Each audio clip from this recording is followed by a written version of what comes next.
Hello and welcome. I'm Joanna Junak and this is GFN News on GFN.tv. The 11th session of the Conference of the Parties to the WHO Framework Convention on Tobacco Control will take place at Geneva in November.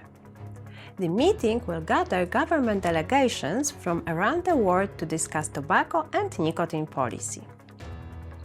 As always, the question is, can any groups representing THR attend? Nancy Lucas, CAFRA's Executive Coordinator, is with us today to give us more details about the registration process for the conference, as well as to share her thoughts on it.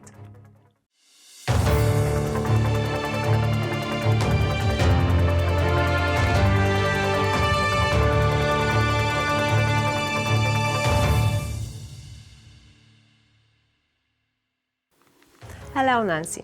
Thank you for joining us today. Hi, Joanna. Thank you for the invitation. I'm honored. Can you please tell us how the registration process for this year's COP11 works? Allegedly, the registration process opened up in February of 2025. However, it wasn't made publicly available until the beginning of September, with a September 18th deadline. So that right there is a bit dodgy, I guess you would say. Then you go in, you have to create an account, and then to actually be able to fill out the application, you have to provide a whole bunch of information. They want a comprehensive curriculum vitae or resume if you're in the United States. They want a letter of intent. They want copies of your passport. They want a photo.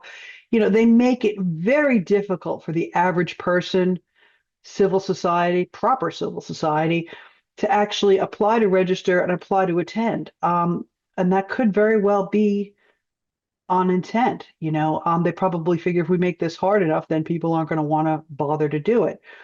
Then the other thing that was very interesting with it is, have you had any engagement with a tobacco company? Now, most consumer advocates have at one point or another spoken to somebody from a tobacco company or from the independent vape industry. And this is an important thing because the WHO FCTC considers the independent vape industry, which means not a tobacco company, to be considered a tobacco company, kind of like how they consider a tank to be a tobacco product.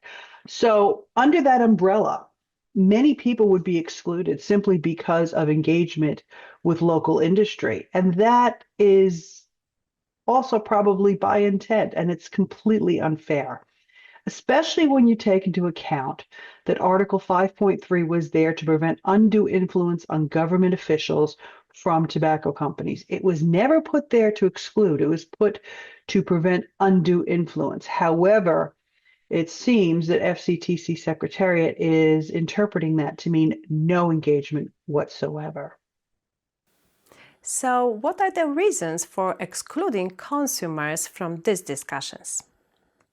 I think if it's by design, it's to exclude consumers from participating because consumers are the ones with the lived experience. Consumers are the ones, even though maybe it's not scientific and they consider it anecdotal, they're the ones that have benefited from, novel nicotine products or safer nicotine products.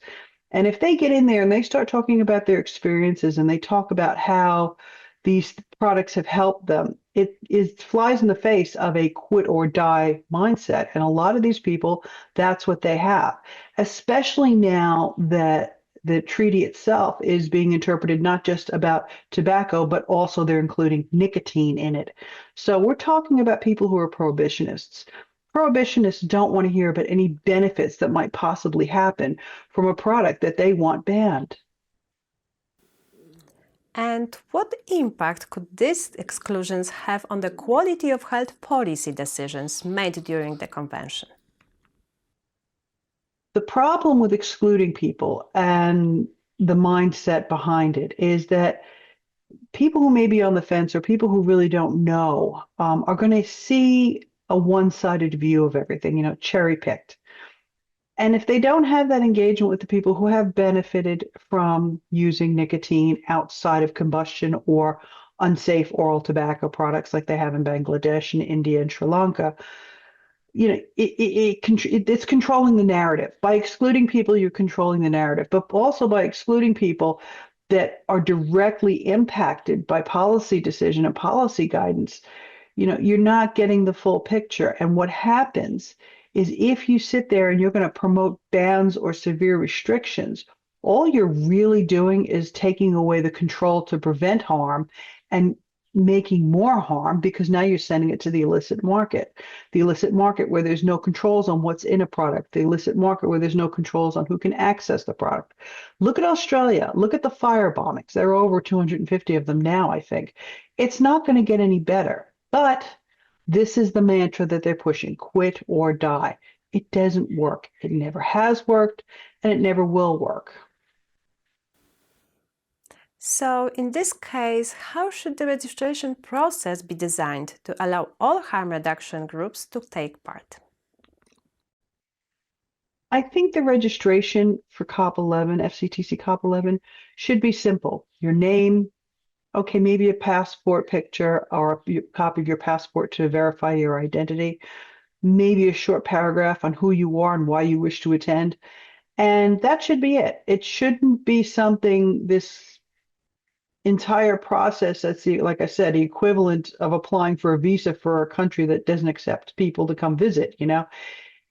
Inclusivity, that's the thing.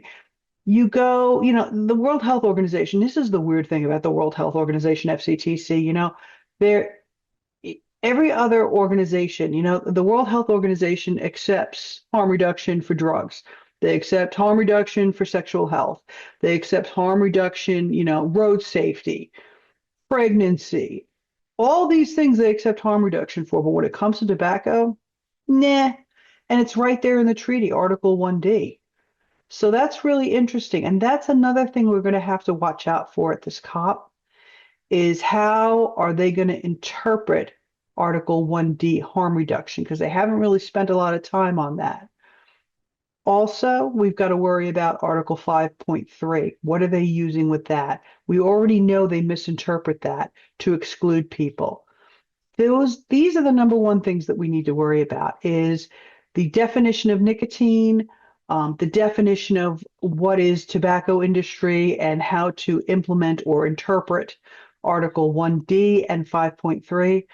It's going to be very interesting. But I was very disappointed looking at that registration. I could have done it, but I was like, why am I doing this? Why, I might as well just give you my firstborn. And I'm not going to do that. Thank you, Nancy. We will be keeping an eye on the situation in November. That's all for today. Tune in next time here on GFN TV or on our podcast. You can also find transcriptions of each episode on the GFN TV website. Thanks for watching or listening. See you next time.